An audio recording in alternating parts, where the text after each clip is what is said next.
So I'm not sure if I should read from my laptop or read from the screen.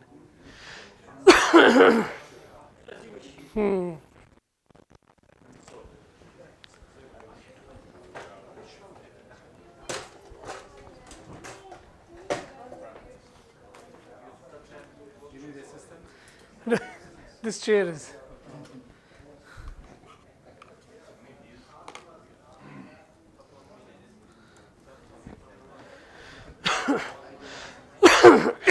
Oh.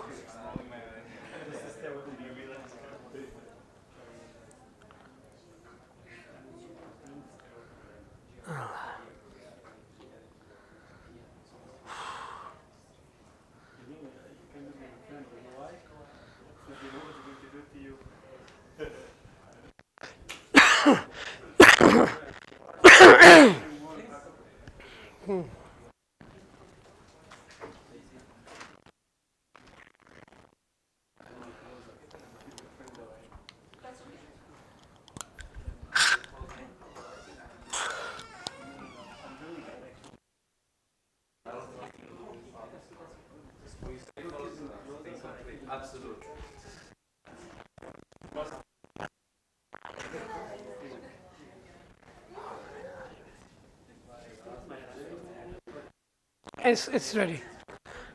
Hour and a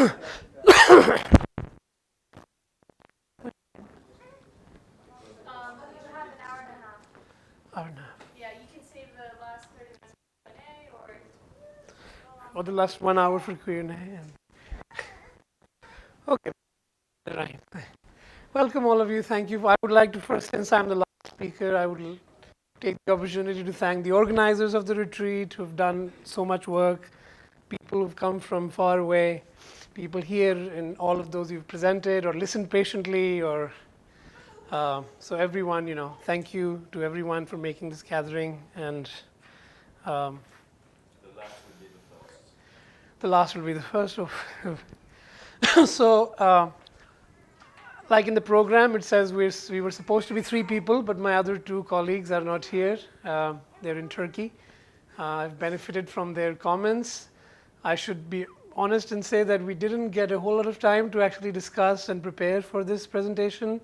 We got a little bit, but I think on the heels of everything that has been said in the last 2 days, this will simply be a kind of a recap, familiar things, hopefully just in the same spirit, along the same lines, the ideas. So without further ado, what I have here is a small is a title, a small piece from not actually literally a piece from the verse, but a idea from a verse of the Quran, which is 41:34. So I will not speak about methodology and how we should read the Quran. I am just going to share with you a piece of my life in some way, when I encounter this verse, what I think, what with a group of friends when we try to understand what is being said. So I will just share a small piece of this.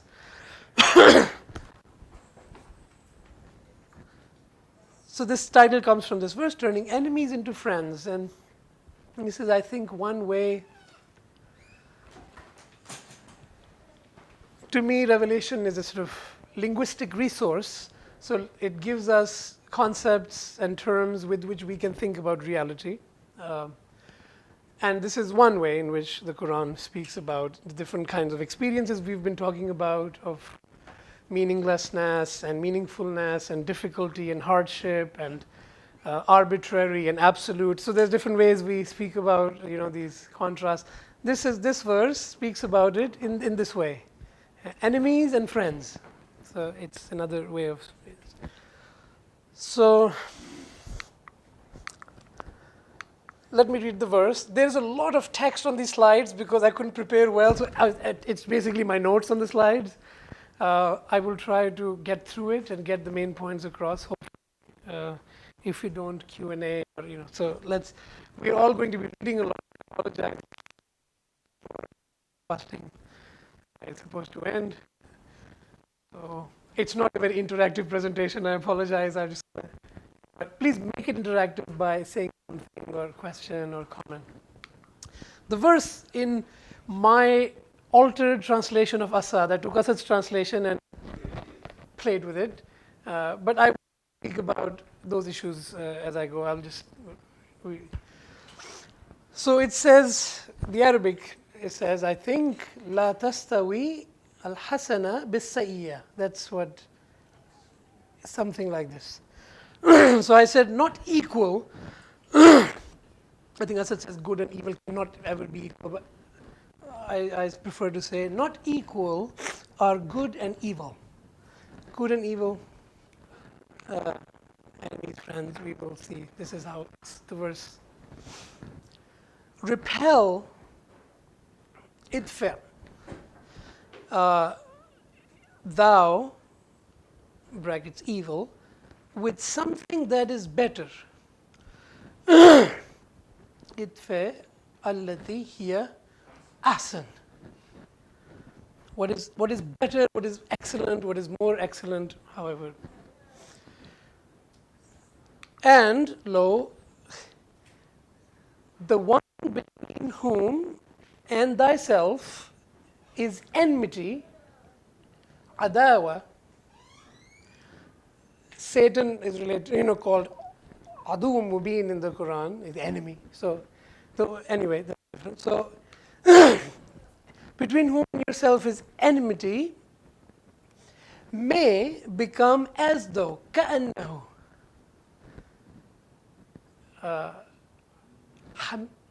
waliyun hamim, as though he is a close or devoted or a true friend. So let me read one more time, just more fluently. Tell evil with something that is better. One between whom and yourself is enmity may become as though your true devoted friend.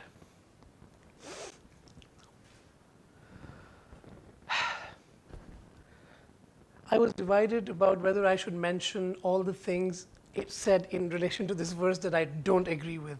But it will take us into general mood of criticism, and so I don't want to go there. So instead, what I'm going to do, I'm going to just talk about as I'm going to talk about, and you will understand what I'm not talking about if it's relevant. You will understand that I don't care about those interpretations of this verse, or I really read Revelation. I'm not saying. So we are thinking about this verse. As I was thinking, I thought it might be interesting also as a nugget to share a piece of a long poem called Paradise Lost by Milton. He's a old English poet. And this is a piece in which Satan is speaking to Adam and Eve. And this is how Milton, I think it's interesting. So Isis has the enemy because Satan is apparently enemy on.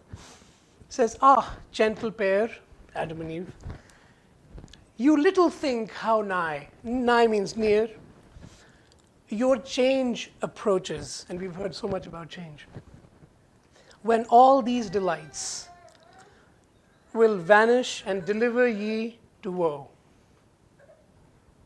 Woe, misery, tragedy, more woe, the more your taste is now of joy. Happy, but for so happy, ill-secured. I think these lines are very beautiful and profound. And I think for this group, I think quite easily accessible and understandable. More woe, the more your taste is now of joy. Happy, but for so happy, ill-secured. So I will not gloss over it. We can talk about it, but it's kind of, I think, self-evident. And poetry, I'm not a literature person, so I'm not I'm just going to let it stand and see what you make of it. But maybe I don't know if I should comment, but so much valuable things we experience, existence and other things. They're too valuable to be left ill-secured. For so happy, ill-secured human beings. Okay, so now reading the Quran for guidance. Said that's how we want to read it. So when we read this, again the verse. So I put here, guidance is the other option. The option. So Hill's presentation, we understood that what he was calling unreasonable, illogical attitude. This is the default option that we have. We consider, of course, that we are using our reason, right? Because there is some thinking of some kind going on, but that's how we see the world. These options refer to how we see the world, our perspective.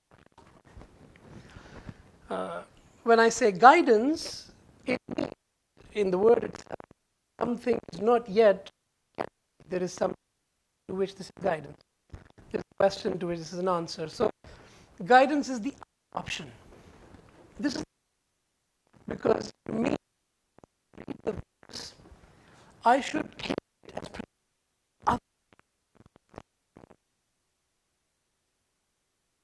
I should my reading this. This is, I think we all agree that this is how we read. It's the other option. So we should encounter it as such. What would that mean? So when we read the above, verse above, then if I read it as the other option, as I'm calling it, the other way of looking at things, we would say, my maker is telling me this, why? Not equal or good and evil. I have this question then. He's telling me this, why? Am I equating good and evil? Because he says, not equal are good and evil. So, in saying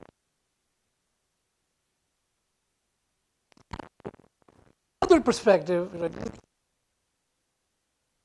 other to what I already might be doing, but maybe not aware, so I'll have to see that not equal are good and evil. So I say, am I thinking that good and evil are equal? I will take this as revealing something new, different. So I ask myself, is it that I say that kindness is equal to rudeness? No.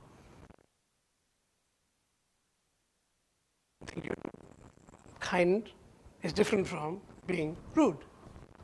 So I say, no, I don't equate evil and good in this way. Is justice equal to non-justice? When I read this verse, I'd ask myself, do I think justice and injustice are the same? No, I feel different. I don't think they're the same. So I tell to myself, I don't think good equals evil. So why is God telling me that not equal good and evil? I'm reflecting.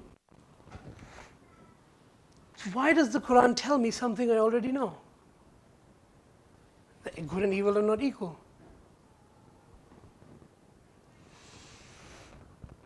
So then I asked, but wait, I just equated kindness in my examples and justice with good. Maybe in Suhail's language, the conclusion. But is it really a conclusion? But using his language, let me come to my language. Right? So, the kindness and justice are good. Are these really good? What makes them good for a creature like me? So I ask this question. So now I'm reading this verse, and it has thrown me into a reflection about what is good and what is evil for a creature like me. Because in a more simple sense, when I think of these good, when I started thinking of good things, I say, I don't equate them with evil. It doesn't seem so. So why does he tell me this?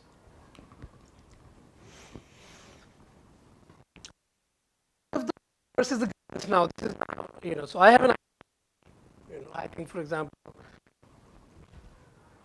eating hungry is good, smiling to you is good, uh, talking to you in a language you can understand is good. I can start speaking Urdu right now, but nobody will understand me. So I have a sense of what's good, what's appropriate, and so on. What's responsible, what's irresponsible. I give food generally when he's hungry, unless I'm depriving him, which I don't. So I understand like good things. But so now my idea of good is now facing this other idea of good. Quran's idea of excellent or good, I say. Okay. So we have an idea of good, I say, reinforced by society, desirable things or qualities and intuitively detestable things. I take these to be what I like and appreciate to be good, and what I don't like to be not. That's generally how my, how I use these things. Okay, that's kindness is good. I may say why, but it feels good to be kind. The people I'm kind to feel good about it. It's an overall good. It's a virtue, we say. A lot of people say kindness is a virtue, generosity is a virtue. There are other questions that come to my mind, but kindness in all contexts. If I'm kind to a murderer, is that a good thing? If I'm kind, so it turns out that this context is also important for talking about these as virtues. Justice is good, again a virtue, but again, is justice always a virtue, or is there a context in which it is a virtue, otherwise it would not be good? What is virtue? So by what criteria do I judge these qualities to be excellences and virtues? I ask myself. What is good about them? Is it the result in the world, in terms of how I feel, and how I feel? Is that sufficient? Or is it an arbitrary end in the language of Khadija? Yeah. Is that utilitarian sort of, as long as it makes me temporarily feel good, then that's a virtue. Okay? I ask myself, is it the case? In what context are these good? What is my existential context? So I talk about, and so ultimately my question is, my idea of the good, what is good for human beings? What is excellent for human beings, and why? So I'm thinking about it. So I go back to the Quran. This is really, I'm sort of explaining in the order of what actually happened, because I was like, how am I going to know what is excellent? So thankfully, in the previous verse, I find a clue. The previous verse reads this. It says, and who could be better? I'm sorry. وَمَنْ أَحْسَنَ قَوْلًا إِلَّا something? مِمَّنْ Oh, very good. You guys. مِمَّنْ دَعَا إِلَى اللَّهِ. Right? So it says, who could be better of speech than the one who calls unto God and does what is just and right? The second part, let me not go there, but because I'm focusing on what is excellent. So the Quran's answer, it says, who is most excellent in the Quran's view is the one who calls to God. That's Quran's answer. Right? My question was, what is Quran says, Mandairala. I come back to myself, what's my answer? If I put some answers. My answers of excellent are these. Knowledge is excellent, I think, because with knowledge I repel the evil of ignorance. Charity, I think, is excellent because it repels poverty. Health is good because it repels hunger and illness.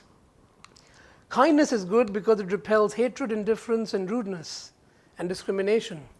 Order is good because it repels disorder. Wisdom is good because it repels foolishness and ignorance. Patience is good because it repels hardship. Point being, my answer is not the same as Quran's answer. What I think good is not the Quran's answer. I have to accept. When I was reading, at least I had to. Maybe your answer is different, but when I read this, when I asked myself, what do you think is good? I came up with these kind of things. I said, these really excellent. I'm going to focus a little bit on knowledge. Not because everyone really these days, yeah. Especially knowledge of Islam is very highly valued, important knowledge. Are you saying just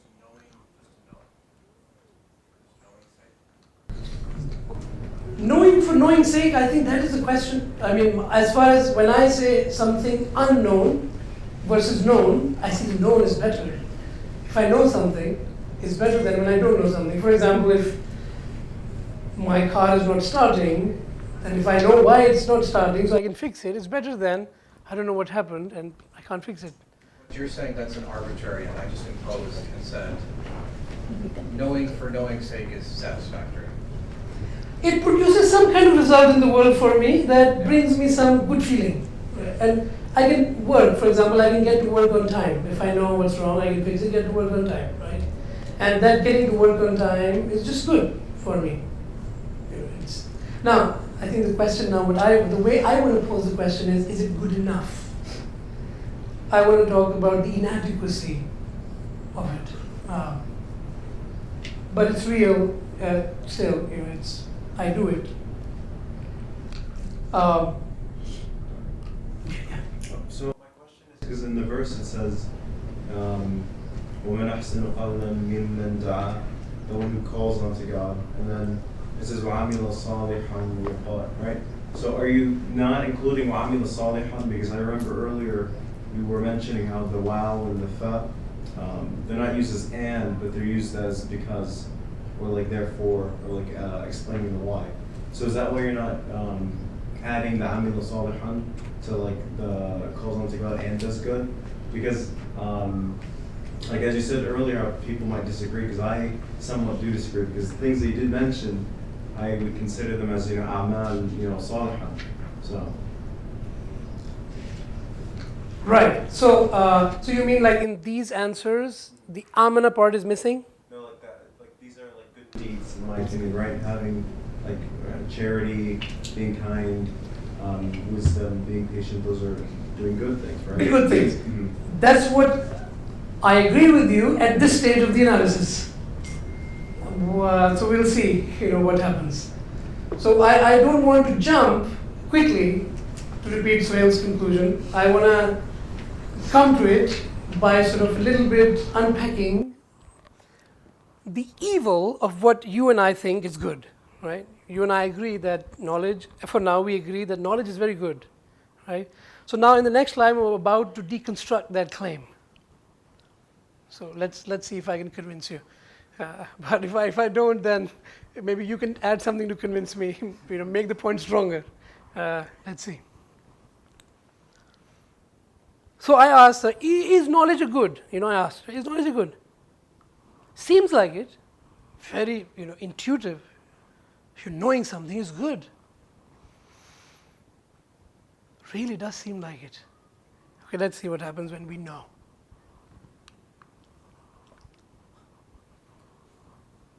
It's too much text, but That's what knowing. but they are scattered thoughts, so please bear with me. So let's say I know X. I wish I could put a real thing because X is so abstract. But put something in. I know something that you think is valuable to know. Maybe you like knowledge, so you can give. The cure to cancer. The cure to cancer. You know the cure to cancer. Okay, good. And so you know the cure to cancer. I think it is so important to know the cure to cancer. That is why I value knowing the cure to cancer. To the extent that I value knowing the cure to cancer, I am disappointed by the fact that so many others do not know the cure to cancer, or may not value knowing the cure to cancer. I live in a world where I find something valuable not possessed by others or not valuable for others. How does that make you feel? Bad. So now knowledge was such a good thing, but now you know something that either others don't know or don't want to know or don't care about it. But you think it's so important. Now, when somebody others give no importance to what you think is so important, it's not pleasant, right? Now, the next point is adding to that, because this is, you may agree, not agree, but I want to say that we define ourselves wrongly, let me put it, but we define ourselves by our commitments. I am someone who's not knowing. What I value, I make it I define myself as a person. What I mean, I cannot imagine, I say, myself caring about such and such, right? If we say things like, I love helping the poor, I can't see myself not helping the poor. Myself as with the quality of kindness. In the knowledge, the same way. I can't imagine myself and not. That's how I. So to the extent that I define myself and my value by virtue of possessing what I value, let's say the cure to cancer, I must, to that extent, live in a world where, in my eyes, people do not value me. Those people who don't value knowing the cure to cancer, don't think it's a valuable knowledge, and to the extent knowing this is my defining me, who I am, and gives me value, when they reject this knowledge, this rejection of their knowledge is rejection of me. They don't value me. Okay? I feel hated and despised by the gaze of ignorant others because I value knowledge. The more I value knowledge as that's my knowledge, I am knowledgeable. I love myself from being knowledgeable. That lies in me being knowledgeable. To that extent, the ignorant, I see the other as ignorant, and I see them not liking, not valuing me. And vice versa. So this is an evil of my knowledge, even as knowledge seems to be good to me. My experience of knowing and valuing knowledge leads me to experience harm and hatred and unpleasantness, because on account of my knowledge, what I value.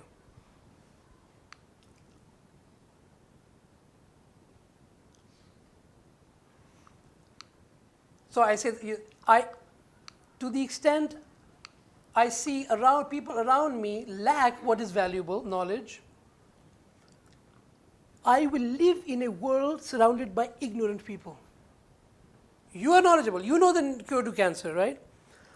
But so many people don't know the cure to cancer. What is your world? Do you sit in your living room in the evening and you hear so many people are dying of cancer, they don't know the cure for it and they don't care about it? And you know the cures of cancer. No, you know it's possible to cure it. How do you feel? Do you feel really great that you know the cure of the cancer? No, you feel sad. You feel sad on account of your knowledge that you value. It was very nice to know the cure to cancer. But, But if you put the price therapeutic to his medicine, then he can pass it to people, right? yeah, I don't want to go in the analogy that deep. It's an analogy. It makes it sound, you're making it sound like knowledge is a curse. Yeah, I want to, yes. I'm not succeeding, but I want to say that as long as this knowledge is defining me and it is my knowledge, it becomes a curse for me.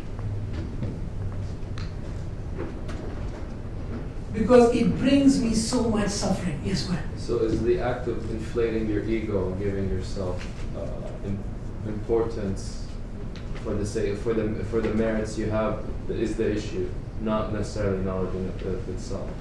Is that what you're going for? You tell me. What do you think? I feel like that's what you're saying. Yeah, and Yeah. what do you think about it?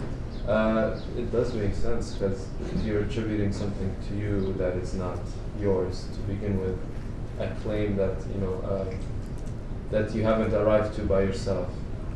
Because it implies as if you created it, I guess, or manifested it by yourself. Through Right. Yourself, yeah. Right. So what you say is theoretically correct. I feel this verse is putting a label on it. Enemy. Enemy. Harms you. Yeah? So not only do I say that this is inconsistent, illogical, theoretically, but in this verse, do I feel something attacking me, something harming me? Do I see my claim harming me? Being opposing to yourself.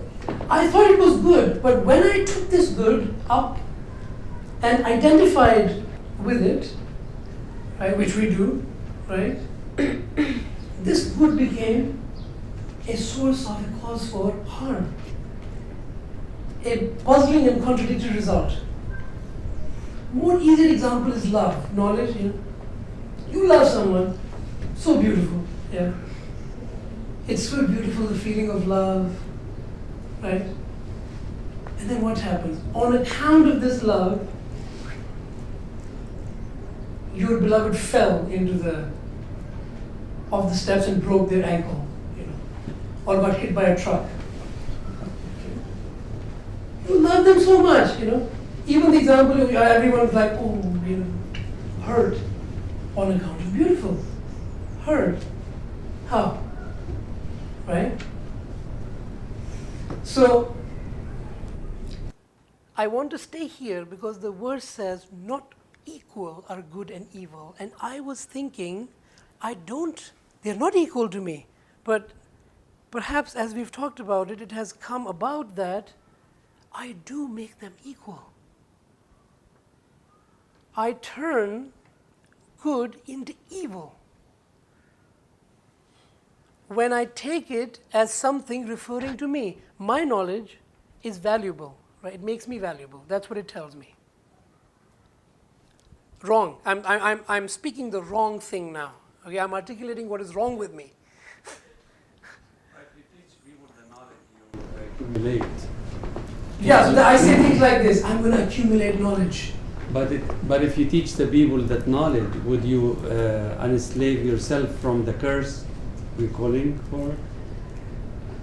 What do you understand saying? They don't care about the knowledge, though. That's the thing. Okay. They don't know it and they don't care about it. Haven't you met people that you really think you need to tell them something very important they don't know, but they're not interested? Yeah, How does it there's make you no- feel? This person really needs to know this, and I know it, and I just can't tell him because, or tell her because she's just not ready to listen. How does it make you feel? Great? No. It's not her time to learn, or him or her. Okay, you can say it's not a time to laugh. Yeah. I can say all of that, but at the end I feel it's No. not right, because I feel. But it's not for me to decide. Okay, yes, sure. There's another part of me that says, what are Yeah. you doing? It's not for you to decide. But my feeling is, if it's very important, I feel this knowledge that I have, if it's valuable knowledge, and we're not talking about, how to open the tap water, we're talking like something really you think makes difference in your life. Okay. Now you think it's going to make a big difference in this person's life, and this person's going to die, for example, if you don't tell them this. And they said, there's a fire behind this door, and I'm going to walk out. And you do not go there. There's a fire there. I can see the smoke coming there. I said, I don't care. I'm going to go. You feel, as a human being, you feel sad that this person I'm not aware.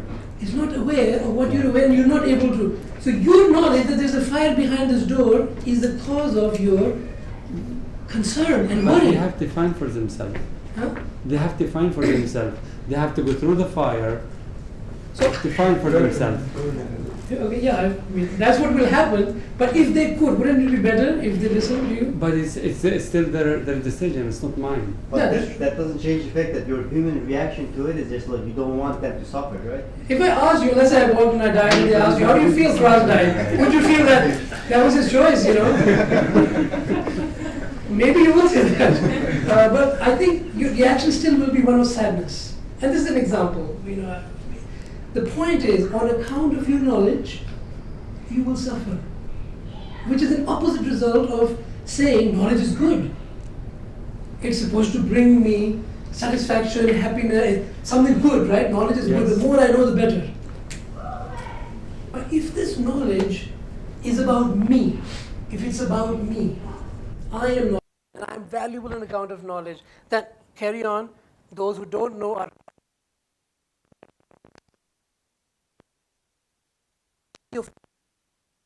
what do we call people cynic.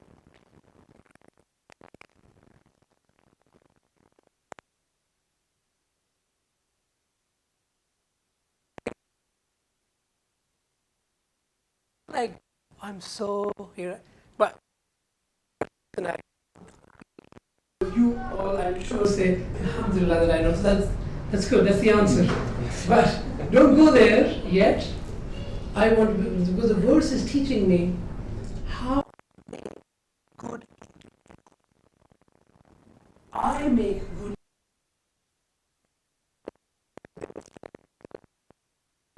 We will try and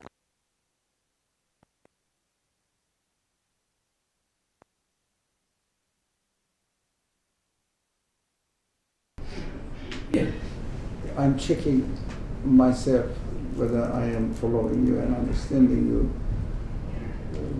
But I'm ignoring what Abdurrahman said. So Abdurrahman is out of picture of my understanding.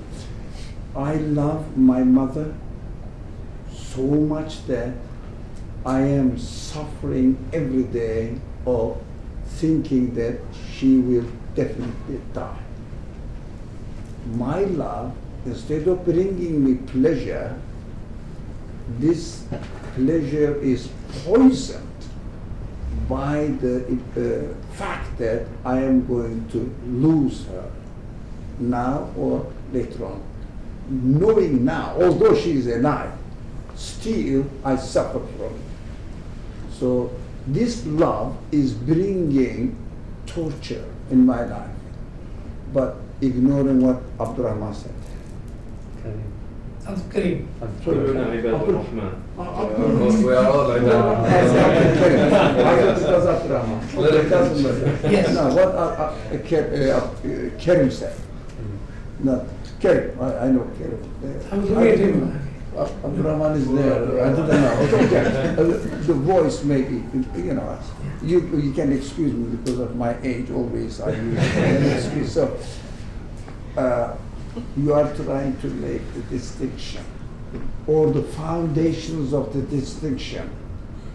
I think you gave us the clue.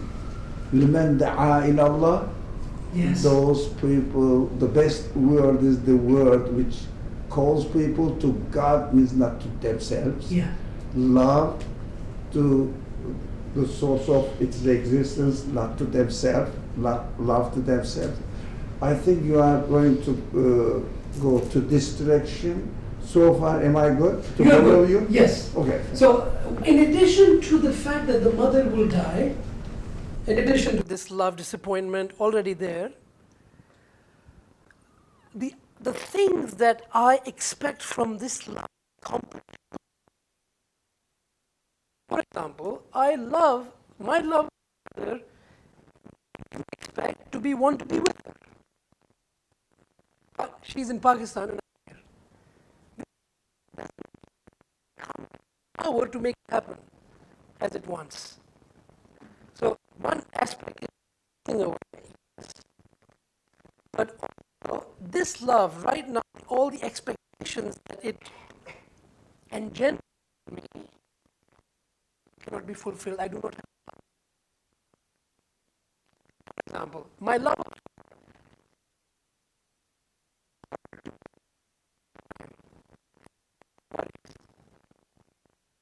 I have no control over this. My love does not come with this power.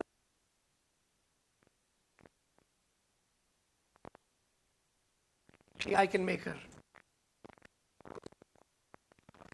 She thinks that when I'm more happy. Maybe, maybe not, right? If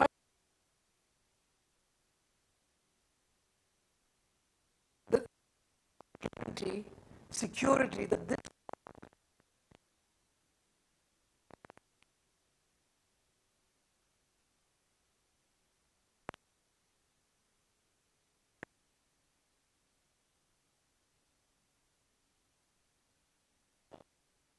is a virtue. Although it seems in the beginning that knowing the cure to cancer is a good thing, in a common, unaware state of mind, which I generally am until I encounter and I'm open to another option, which is scripture, revelation. The other option, the other perspective.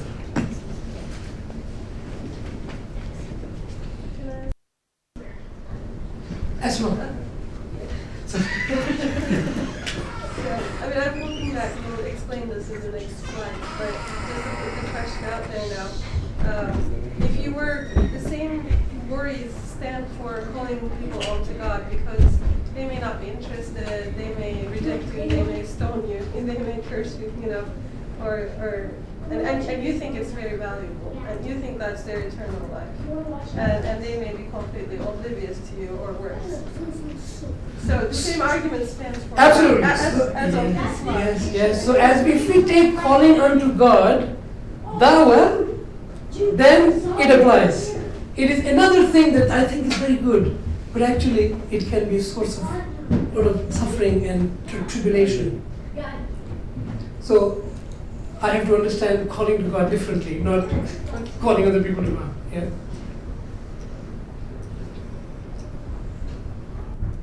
My desire to guide people must call me to God, must be about what He wants, what this tells me about what He wants. So that will be this desire to teach people will become a caller unto God for me. So let's move to next slide. Yeah, not equal are good and evil. And I say, you are telling me something meaningful. I needed to hear this. I say, oh God, I see why you tell me this. Indeed, I see that. I knowledge in my example, we can put love, to an evil. I take this knowledge as calling me to myself as knowledgeable. When I make this quality, for example, love my mother, what is love of my mother telling me? That I love my mother. It is about me. My love of my mother refers me to myself. I have a love of my mother. Or refers me to someone I love. Okay? By doing this, for the reasons we talked about, because this love cannot produce the result I expect, I don't have the power, she is some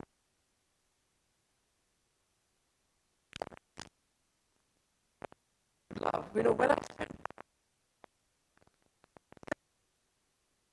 you call me all the time, I want to talk to. Or I expect her to be very happy and she says, I can't be happy right now, I'm worried about something. But I get angry with her for being unhappy because I say, what do you not have? What more can I do to make you happy? Because it's about me. If she's unhappy, I am seeing myself as unsuccessful son, bad son, couldn't make my mom happy. Because it's about me. Her happiness is about me. My love for her is about me. Yeah? When it is about me, I suffer for it on account of it. So I know that when God tells me this is something I needed to hear. I equate good and evil. But I turn what I seems to be good into evil. And we can discuss the other way around too, how what is actually evil we might good. But what should I do, oh God? What is better than this?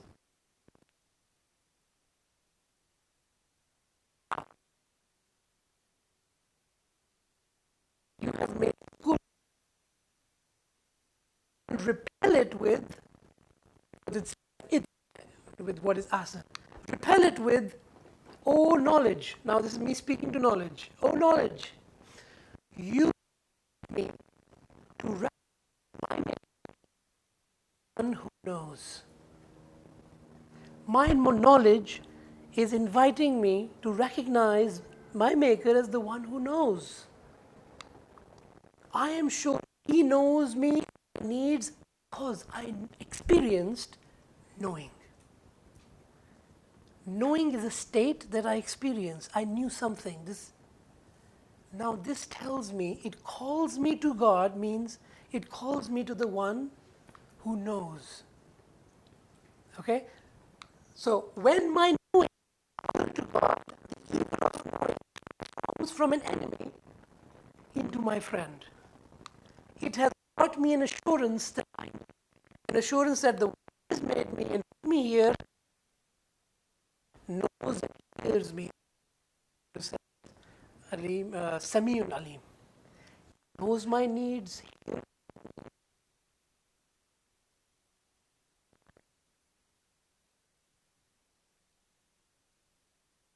Wants to be knows exactly what's going on.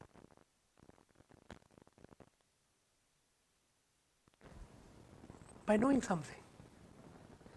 By knowing my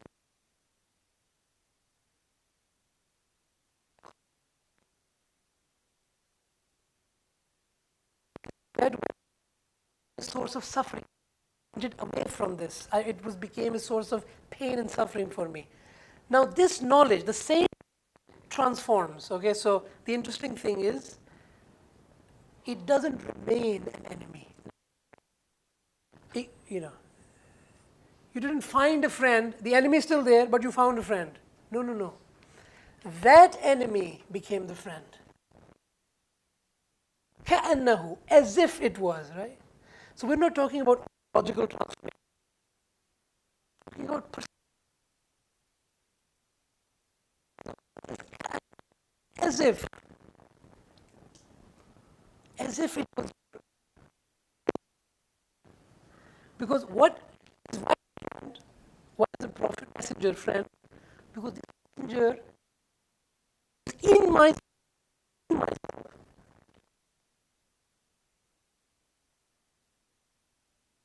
The Maker knows. Doubts about whether He really knows. Don't you experience knowing? He knows. If you stake your knowing to be a caller unto God, if you don't, it will become your enemy.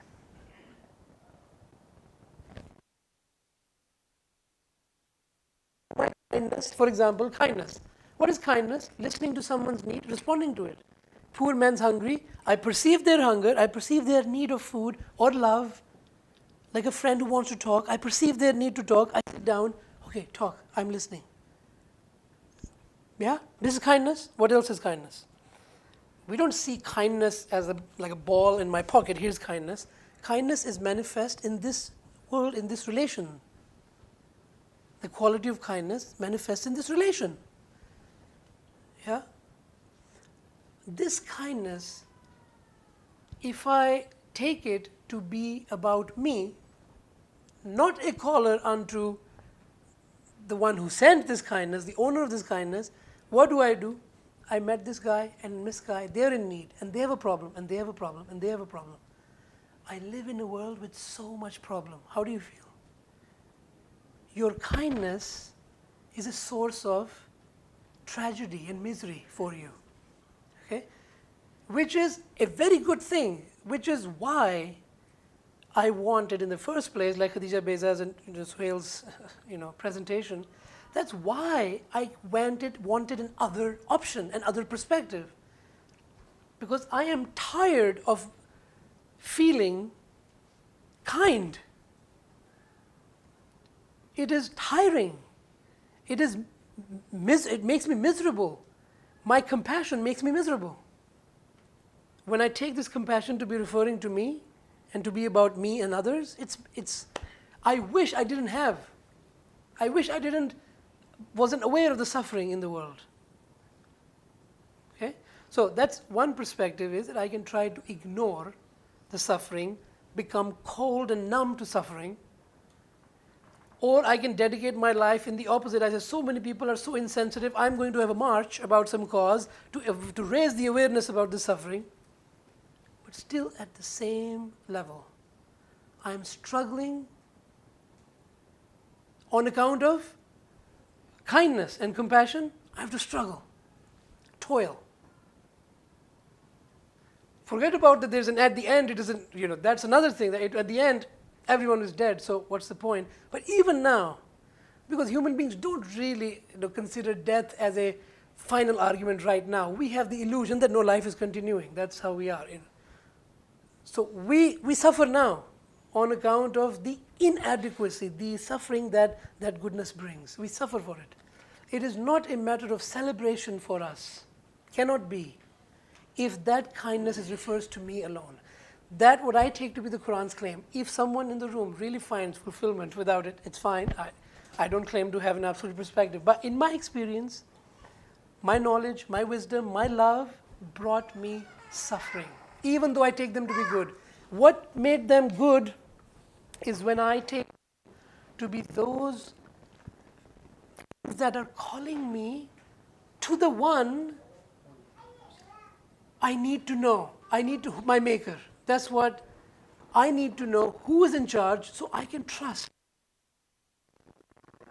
If I say, now I reached a state where I know that my maker knows what's going on. In myself, I found the evidence. My knowing something is the evidence, the messenger, the caller. So this knowledge is my friend now. This messenger, the messenger, I send peace and blessings on the messenger. Why? He told me something very valuable. What? In this verse, he turned my enemy into my friend.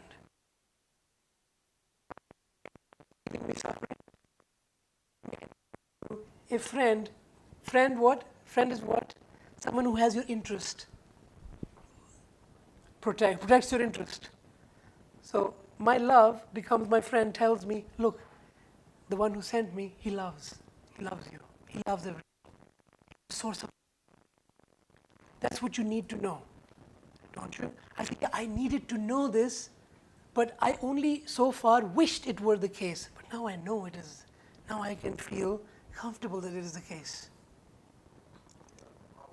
You said if somebody finds contentment, satisfaction in just a horizontal relationship, being kind as many times as you possibly can be, I would disagree, because in and of itself, you know that your kindness doesn't last, that experience is dead.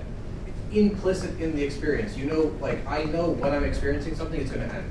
Otherwise, why do I keep trying to recreate or re-experience that same similar experience? There's no contentment in that. I'm going after something that's elusive because of my horizontal relationship. Yeah.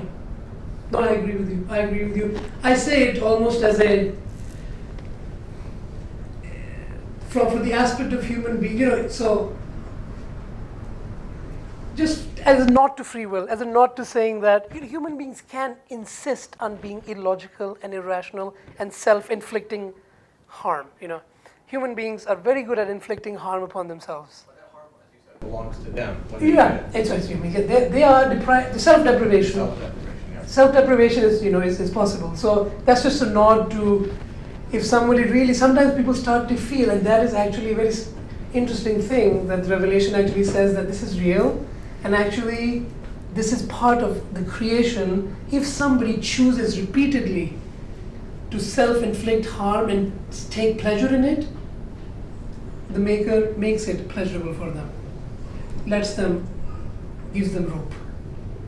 They can go so far that there's no way back. So for us, you're right to very strongly insist that we should not grant any room or any nod to this kind of idea that, no, you can claim your kindness and find some satisfaction. In reality, it's not possible, but in our experience, because we live in very unawareness most times, it seems possible. It seems I can just be kind. And that's good. Kindness is good. Because we compare kindness with unkindness. At that level, we justify, no, kindness is better than rudeness. That person is so rude, I'm so kind. And so this is the attitude of Satan better than you, but this is like the comparative move is that's part of creation. It's possibility.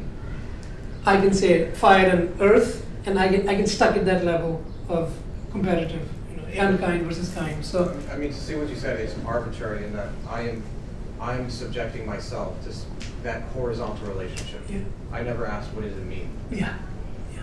So, and most people, I did not wake up until I suffered a long time from, and I didn't know what I was suffering from because I was doing everything right. I'm a nice guy. I want everything good for everyone. I'm charitable. I'm kind. I'm so and so and so, right? Unaware that with all of those self-definitions, I'm getting ready myself to be blown by those very claims, to be cut by those very things that I said were valuable. Those very things came back to me and hurt me. And I said, how is this possible? Love seems such a nice, beautiful thing, but my love of things brings me nothing but pain. I mean, almost nothing but pain, just a little bit to be attracted, you go into it, and then, not talking about my wife, generally, yeah.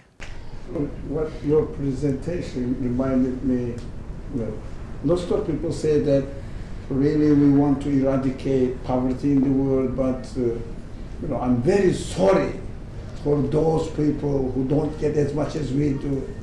So we want to help them, but we cannot reach out to all of them. So they are suffering from a good virtue. And the nurse says if you attribute anything to yourself, then anything you see valuable turns into, in his analogy, poisoned honey. Right. Honey but poisoned. Poison honey. It's a beautiful It's expression. a nice thing, poison honey. Yeah. Right. So the thing, what's the solution? So should I not be kind? Absolutely not. The enemy turns to a friend. So we shouldn't forget. Now, it's the same kindness. Friend meaning, I will listen to this friend. What I act, I'm going to Saleh, the brother. So now, what amal, the kindness that manifests in my action, what I undertake, a kind action, is fulfilling on account of how it calls me to God, not on account of the results it either produces or doesn't produce in the world. It is sort of the definition of selfless, what we call selfless action, fulfilling selfless action. In a sort of, when it's not called God, people talk about selfless action, but it's a huge burden. It's a heroic act that only a few can do. They can put their own happiness and sacrifice it for the sake of somebody else. The Quran, this verse says, no, you find your fulfillment selfless action, because that selfless action is actually introducing you to your Maker. Not self-centric, but it is God revealing. It reveals revelation. It reveals God to you, the one who knows, the one who loves. So if I can, whatever good and evil, it doesn't say, it talks about good and evil as if I know, and I do. And one level, good, what brings benefit to me, harm, what brings, bad, what brings harm to me, right? But I have my own ideas of what is my benefit for me and what is harmful for me in an unaware state, in a just assuming, taking from society, taking from something, gives me a feeling of goodness, so it must be good, right? So the Quran comes and presents the other option. It says, no, not equal or good and evil, so I start thinking about all the good that looks good, and it does look good, it does look good, because there is goodness there, but I turn it into evil, poisoned honey. So I do this to myself.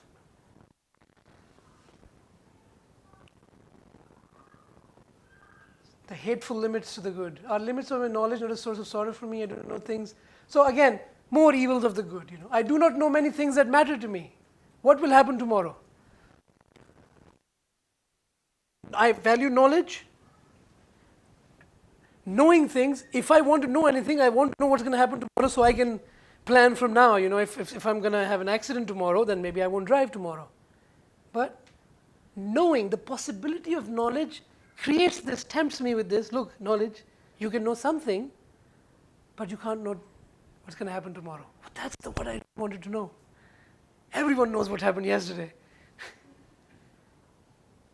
But no. So creates the honey, but poisoned. If I take it to, I can't know what's going to happen tomorrow. Although people pay millions of dollars, companies pay to know what's happened to the market, and so on. But I cannot alter outcomes even when I know a lot. I know the processes by which children learn, but I cannot guarantee specific learning outcomes, for example. I would love my child, I know what is good for them, I think, and but knowing what is good for them, even when I'm right, I have no control over actually producing the learning outcome in them. Wouldn't it be better if I didn't know what is good for them? Because now I suffer I know what's good, doesn't listen. 30 minutes left. I'm not going to speak for 30 more minutes. We'll end shortly. Let me see. Okay, anyway. Which slide is this? There's no numbering on the slide. Okay. Sorry. So I understand. So you have an experience, or you have some sort of quality you like, kindness, and really what determines how you relate to that sort of quality or experience is your choice.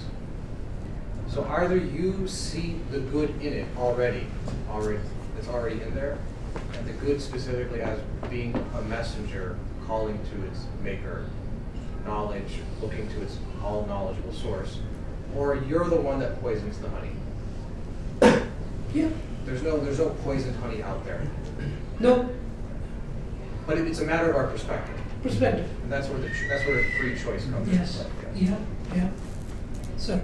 Does this apply to any choice we make though, or does it have to be something that like points at the creator? For example, if I'm making the decision whether or not to steal, and then I can say that I can steal, but I'm doing it with the intention of like glorifying my Lord, but it's not like an intuitive thing that we think of when doing something good.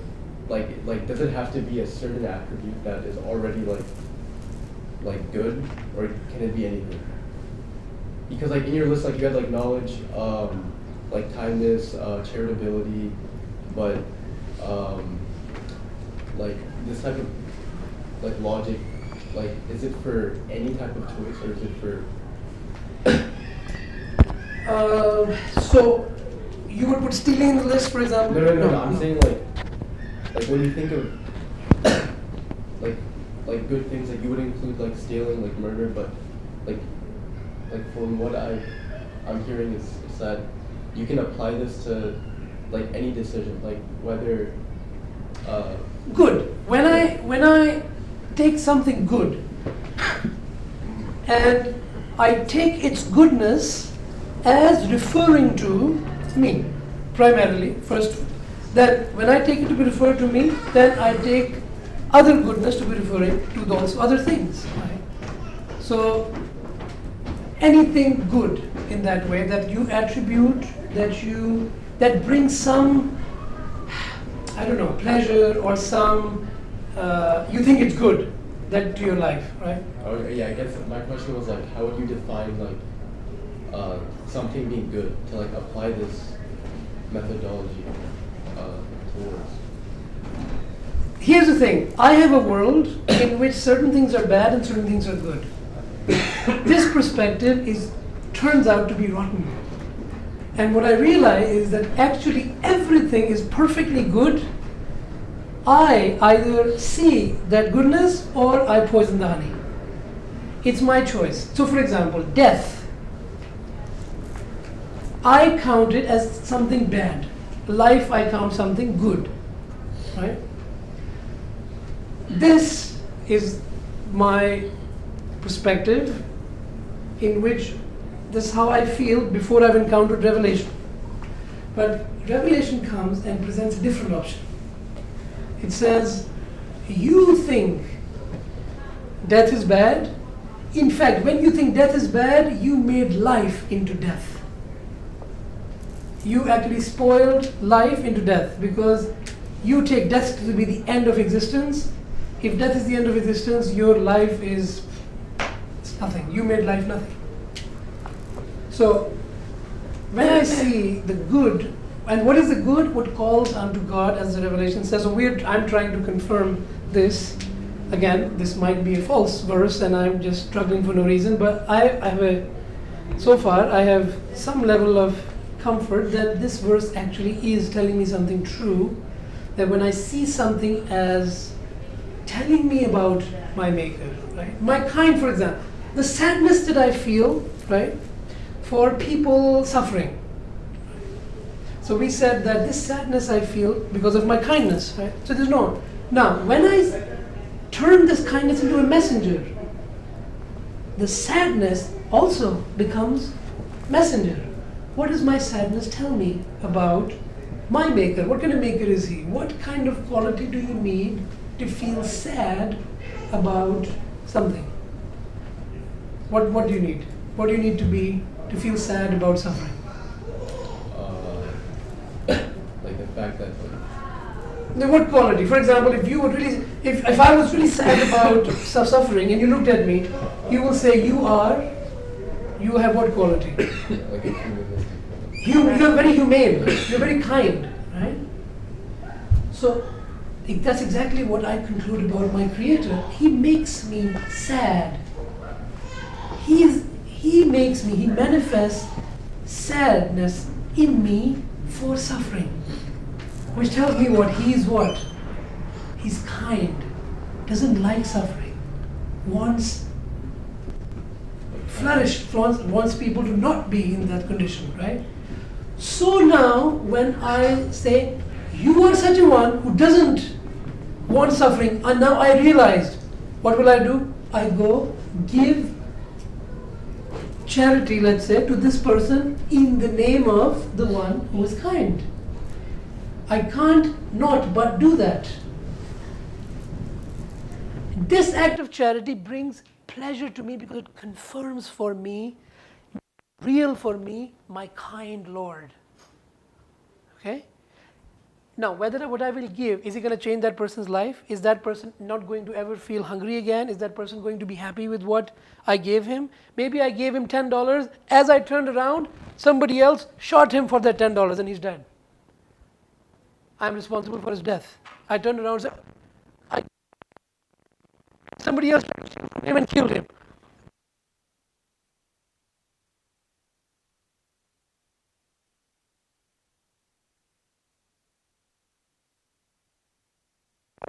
So, what is that meaningful? Why did I only have $10? Millions of people like that. True to deserve. You feel like it's you have something, anything. If you're a person of conscience, suffering, you feel you suffer for it. So anything I turn into a poison. Maybe later we can. Just saying, I don't think if you steal something, how can you see the message in it being a call to its maker? If you steal something, where is the maker in your action of stealing? So you can't find it. Right. So here's the thing: stealing, like I said, murder or kindness has a context. If you're kind to a murderer, right? We said that kindness. What kind of kindness is this? So Stealing, similarly, taking some property has a context. Stealing, so it's a loaded term. It's taking something that doesn't belong. If you put it this way, so you wouldn't do it. But if you felt that you are doing something that doesn't really, you're not taking it for yourself, for example, if you're Robin Hood, or there are contexts in which you can. It's a concept that needs to be talked about in context, like every other quality. Right? So it's difficult to make a general statement about stealing. Depends on the context. Who's stealing what?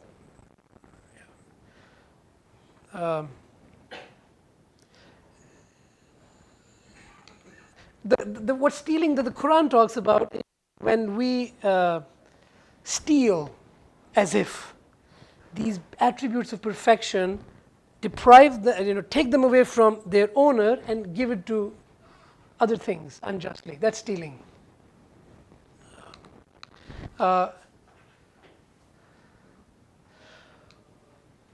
knowing something is possible makes knowing a huge pain a source of insecurity. Knowledge, for example, knowing that you're going to die, that's knowledge, but that becomes a big source of insecurity. Knowing all the things that can go wrong. The more I learn about the human body, even the pressure of my veins, the blood would not flow if it changed just a little bit. The more minutely I start to learn about how finely tuned it is, the more I could worry, oh my God, billion things can go wrong. A billion things can go wrong any second I will die. The knowledge, the more detailed I know about, how fine it must be, I feel like I'm going to have panic attack because what if just one thing, my life is hanging by a thread. So knowledge brings more insecurity, becomes an enemy for me. A physicist told me that he's working in CERN in Europe, the huge lab, a huge lab of particles there. They said, all the physicists there agreed that we only know the huge universe we know.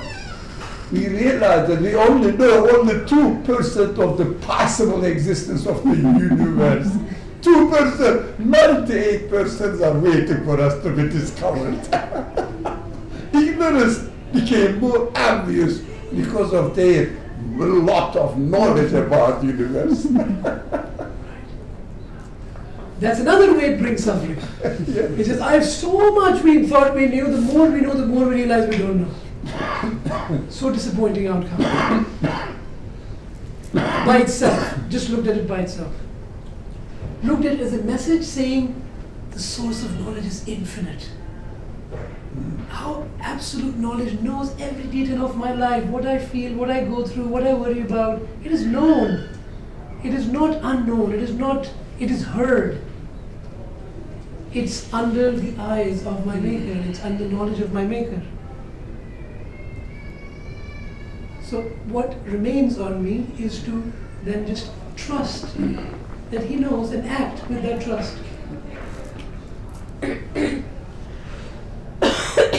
So now coming more explicitly to Suhail's point, maybe, so we have two options then.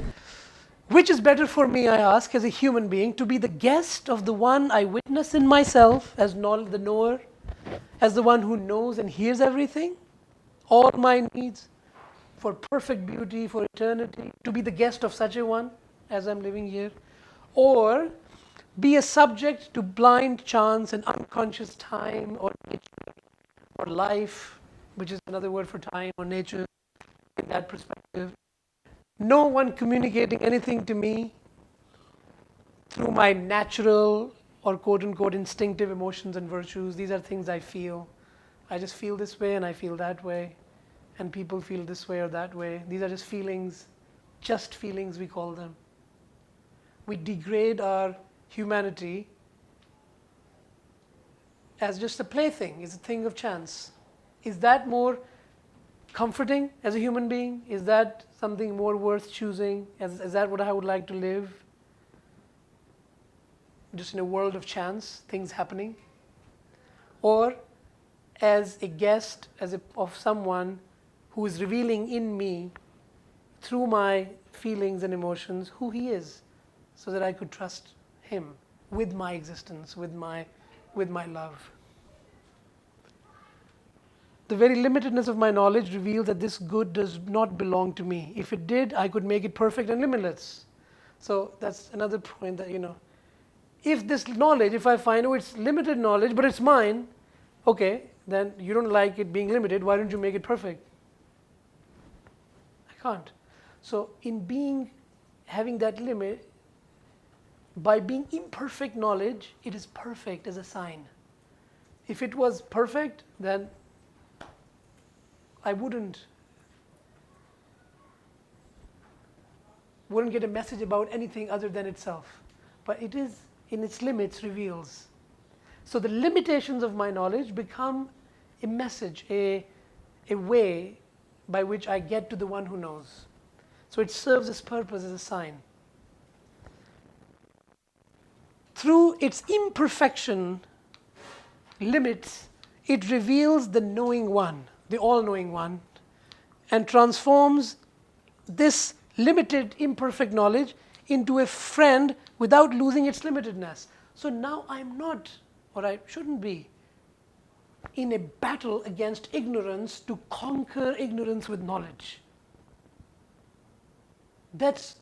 I may take that up as and that's what I think science in some way has taken upon itself, that with knowledge, we will perfect it to the extent that nothing will remain unknown and we would have conquered everything. To be in this pursuit of conquest is possible because it is inhuman to want to reach the perfection. But to try to create it here by one's own hands, so to speak, is putting the fuel into my hell. It is what makes me suffer. Oh, more perfection, more perfection. I long for. So rather than to take the imperfection of knowledge as my friend, tells me about the perfect one, asks me, act in the name of the perfect one to the extent possible for you, for the purpose of witnessing him in your life as the perfect one. That's it. It's a much more peaceful, much more doable thing. And if Suhail would say, it's the only logical thing to do, right? But doesn't knowledge itself come out of a certain type of anxiety? I'm just wondering where the impetus for being active, like in gaining more knowledge and sort of ridding your own ignorance would come from. If you're simply dissatisfied with, so let's say you have imperfect knowledge and you're satisfied with that, and where would the impetus to get more knowledge come from? Like even this type of knowledge of knowing the maker comes from a certain type of anxiety. I'm ignorant about life, so I want to learn about my maker. So I'm just wondering, because it sounds very passive at the moment, so I'm wondering what the active part is. So what I would answer, and other people can chip in. Do you want your maker? How much do you want your creator to know about your life, what's going on? 10%, 20%, 30%, or 100% you want? You want to know, you want to have a maker that in your view knows everything. How will you do this if you stop acting in a way that makes this brings you closer and closer to recognizing and witnessing all-knowing? So if you really feel that knowledge is a messenger telling you about the one who knows, like this much, it is the same one who has given you this news that I am all-knowing, the impetus to come closer to me, because you want to witness him in your life, not knowing this much, but knowing everything. So you will continue to seek knowledge as a messenger. You will continue to listen more and more to the messenger. You want the messenger in your life more and more. So everything you know, the more things you can know, the more you witness the knower. But it's all about him, it's not about you. The impetus comes from, that's the problem that I think people who are against the idea of God try to raise, that religion makes you just say God and sit there and do nothing. The Quran teaches, the one that you made you are here to come to know him. So you will act in his name. When you act in the name of the all-knowing, you will act to know more. In the name of the all-knowing you are acting now. How kind will you be? Let's say you say all kindness is God's. My suffering, so that's important, so there is no problem in suffering, feeling sad about the poor person. The problem is my perspective on this sadness. It is either my enemy or my friend. What will make it my friend? What will make it my enemy? We've been talking. So once it's your friend, do you listen to your friend or you ignore your friend? You listen to your friend. So when this friend comes, kindness comes, says, I am from the Maker who is all kind. How kind will you try to be in the world? Little or more? More. Because the more you do it, the more you feel abundance of it in your life. Spinoza, but he's a Jewish philosopher, but he says, so you act not because you have to, but because it is joyful for you to do so. It will reduce your joy and recognition of God if you didn't. And you wouldn't want that. It'll be inconsistent. You wouldn't want it. You want more, yes. So then in the previous setup, you were acting good just because of the little joy in it, but then there was larger pain in it. Now you're saying that the missing larger part also becomes a source of joy. Yeah. Yes. That everything, the one who calls to God, general, everything. To me, the finality of prophethood, I wasn't planning to say this, but the finality of the prophethood makes sense because this prophet with this message turned everything into a messenger.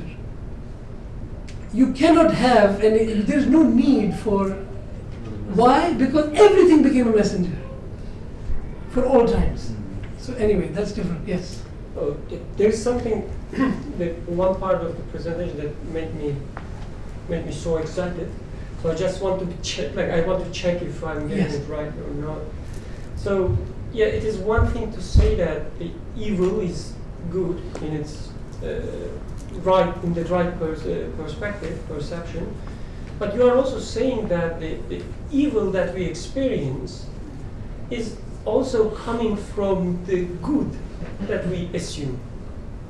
So rather than turning the evil into good, you're also saying that the good that as we perceive might be the source of the evil that we are experiencing. That's true. Okay. Yes.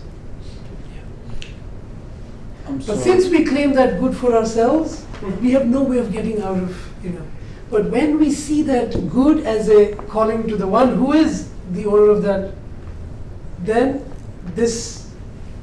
that goodness, it doesn't turn into the poison honey. Then I can affirm it.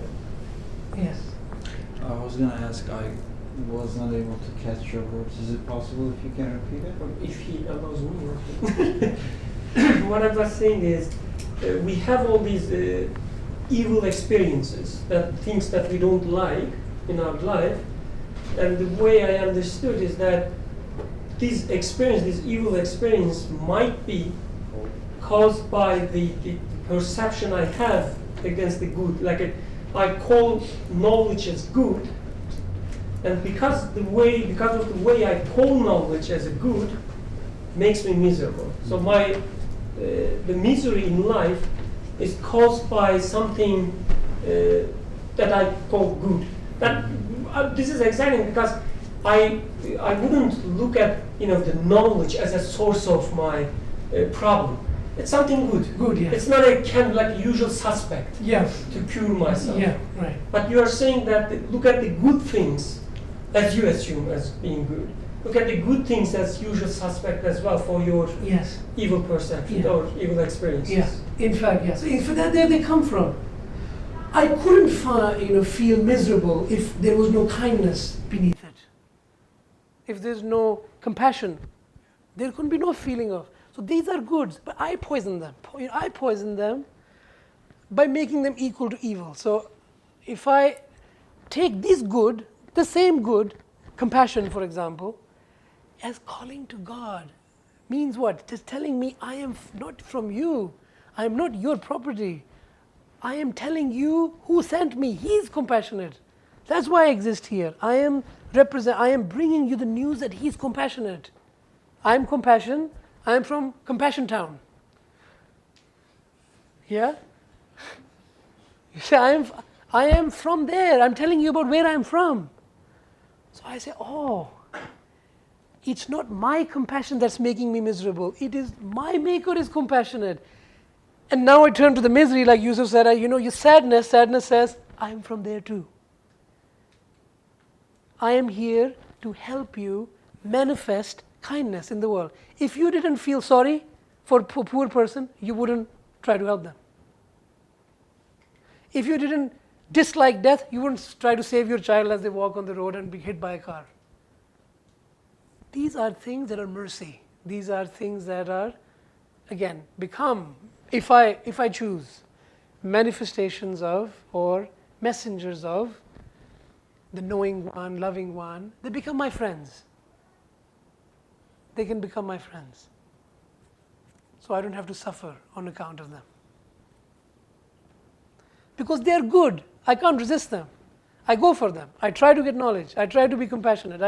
I'm already doing it. It's not like somebody's going to say, I'm not going to know anything new. I'm not going to have any compassion. I'm not going to have any thought. I'm not going to have any wisdom anymore. No. Who says that? We already take these as good things that we use. But we use them in our name. We take them as referring to us. We suffer on account of them. So the Quran says, not equal are good and evil. Don't make this good into evil. Repel it with what is better, what calls to God.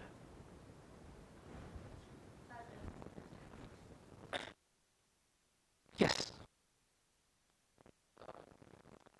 Correctly, it was more about, so like these things that are like inherently good or we see as good, they can become evil things. But for us. Yeah, for us.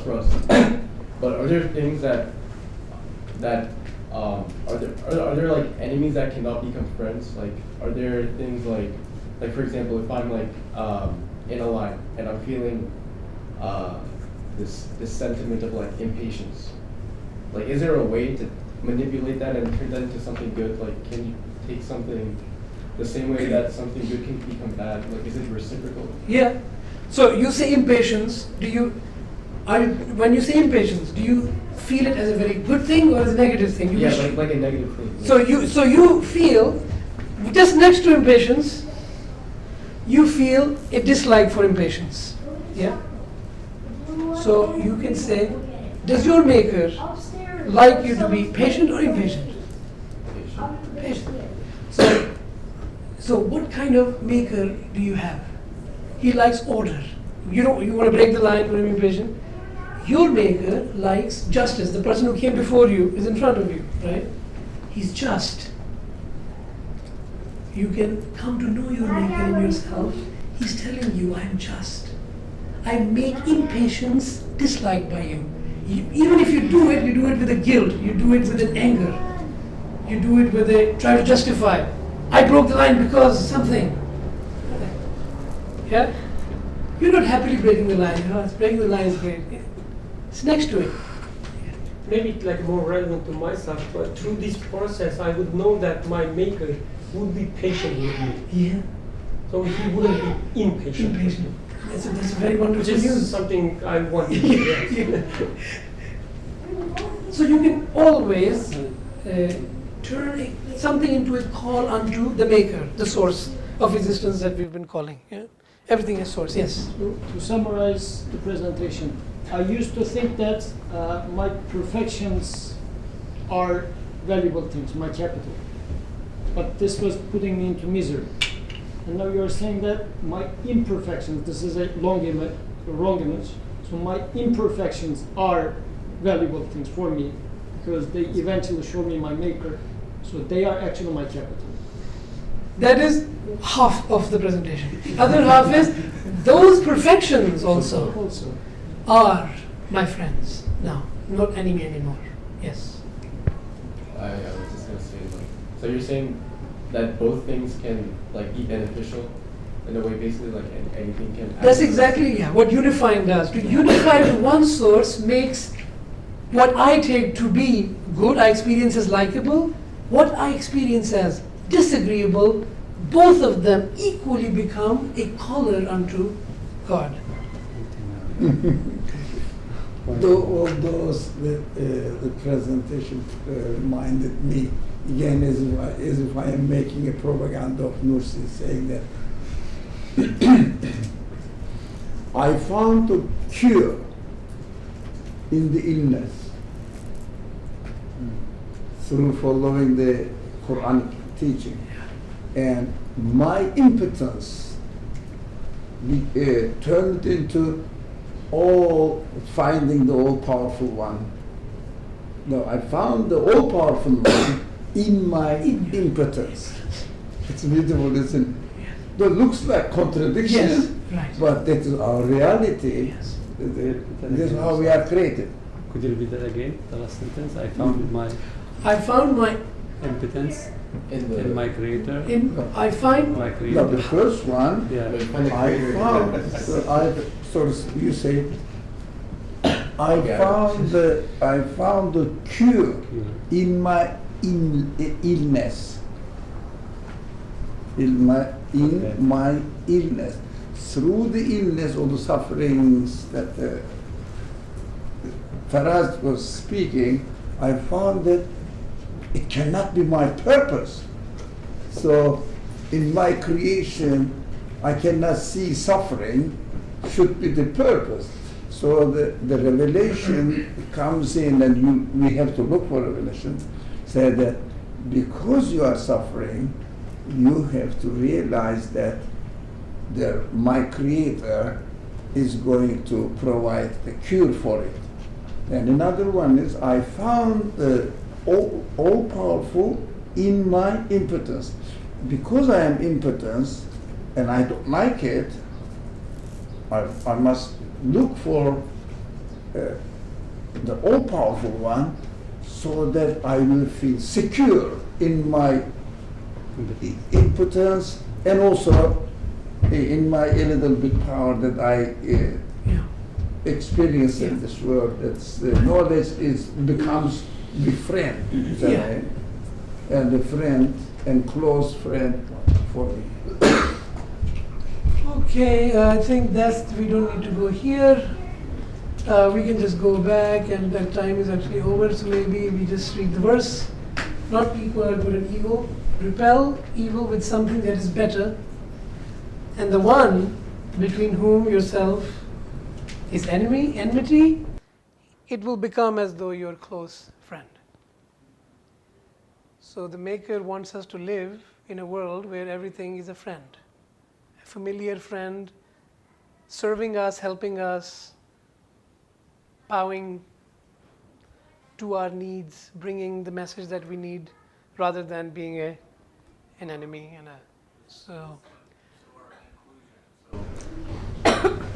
Going back to our earlier discussion, everything that has a beginning has an end, then the end is my friend. Good, yes. The end is the friend. At the end, everything is a friend. If I can find it. So, You became a poet.